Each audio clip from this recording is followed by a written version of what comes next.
Bonjour à toutes et à tous et bienvenue dans l'édition de 12h30 de ce vendredi 6 janvier. On commence ce journal avec une nouvelle qui pourrait vous être utile.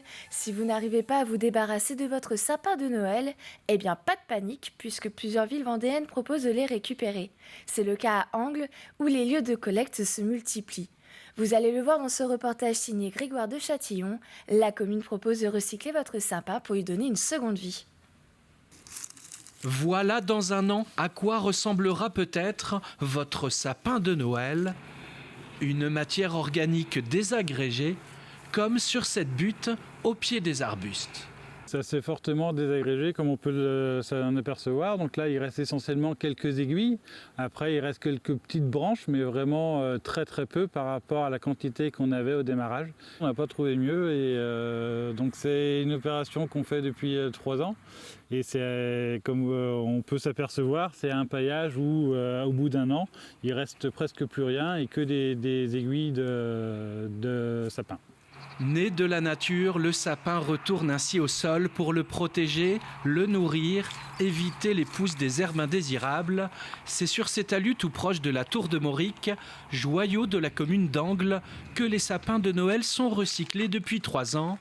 Comme d'autres, cette commune y voit un intérêt écologique, mais aussi bien pratique. Avant que cette opération broyage de sapins de Noël n'existe ici, c'était un peu compliqué.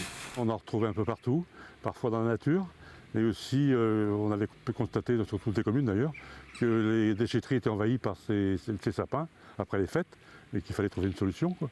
Mais je pense que petit à petit, chemin faisant, chacun va adopter cette solution, qui me paraît être la plus rationnelle, et puis ça permet aussi, on est dans des villages où la population est âgée, et souvent la déchetterie pour eux c'est une corvée, hein, et ça leur permet de venir dans le bourg, de faire à l'occasion d'une course, ils déposent de sapin, et puis tout le monde est content, quoi.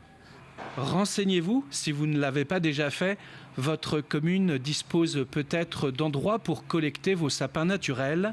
Sachez également que souvent, les fermes d'élevage les réutilisent pour nourrir leurs animaux, comme ici, à la ferme du Bonheur située à Sèvremont.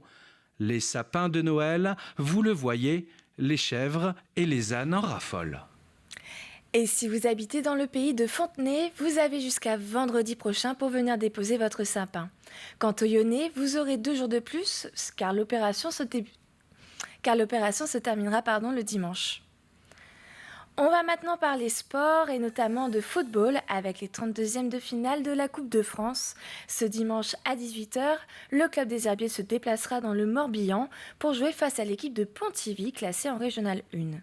Après une reprise en la joie et la bonne humeur, l'entraîneur des Herbiers, Laurent David, nous confie que l'équipe s'entraîne avec comme objectif d'éviter les pièges propres à ce type de match. On les connaît les pièges, on l'a nous connu contre Guingamp avec une équipe hiérarchiquement supérieure de 2 divisions. Aujourd'hui, dimanche ce sera nous, 2 divisions au-dessus, donc on sait à quoi s'attendre. Et puis c'est un 32e de finale de Coupe de France tout simplement, donc on sait que ce sont des matchs difficiles, délicats. On a tous l'envie et le rêve d'aller en 16e, de prolonger justement ce rêve et d'aller de plus en plus loin. Donc ça se prépare, ça se travaille, mais il n'y a pas d'appréhension particulière, il suffit de bien préparer les choses, après c'est le terrain qui parlera. Et un autre club vendéen se prépare aussi pour affronter cette fois-ci le FC Lorient classé actuellement 6e en Ligue 1. Il s'agit bien entendu du club de la Châtaigneraie.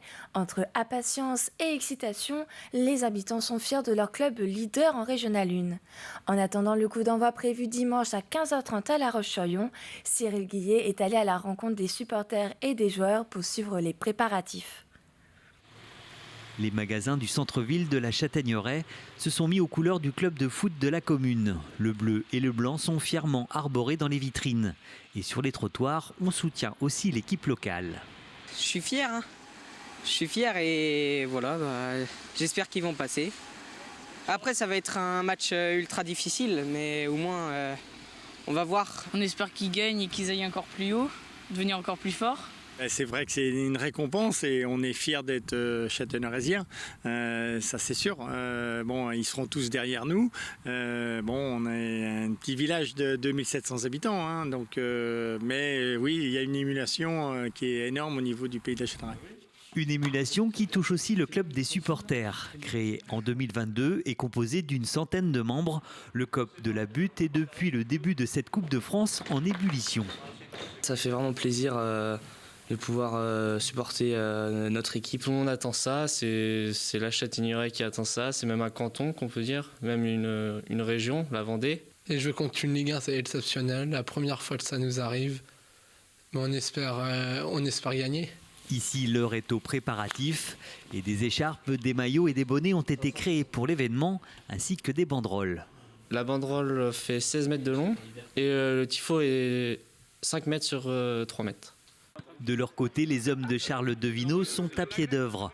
Après une pause d'une dizaine de jours, ils ont repris l'entraînement la semaine dernière. L'idée, c'est de garder notre état d'esprit, à la fois où les choses, on les fait simplement, avec beaucoup d'enthousiasme, beaucoup de dynamique, mais aussi beaucoup de sérieux, et c'est sûrement ce qui nous a permis d'arriver jusqu'en 32e.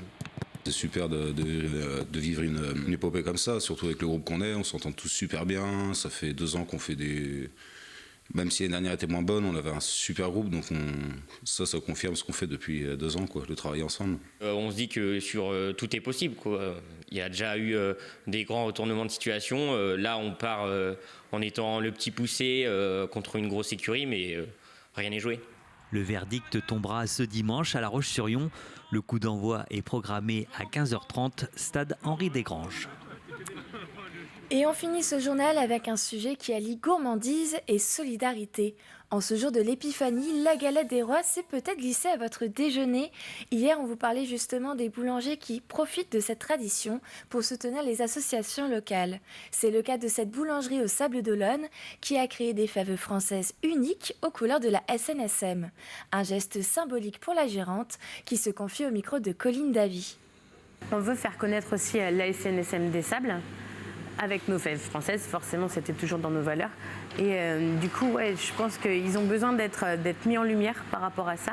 Et ils ont besoin de financement. Donc nous, on essaye à notre petit niveau de les aider en reversant cet argent-là. Du coup, en fait, à chaque fois qu'on vend une galette, il y a 1 euro qui est reversé à la SNSM des Sables. Donc j'ai environ 3000 fèves à écouler.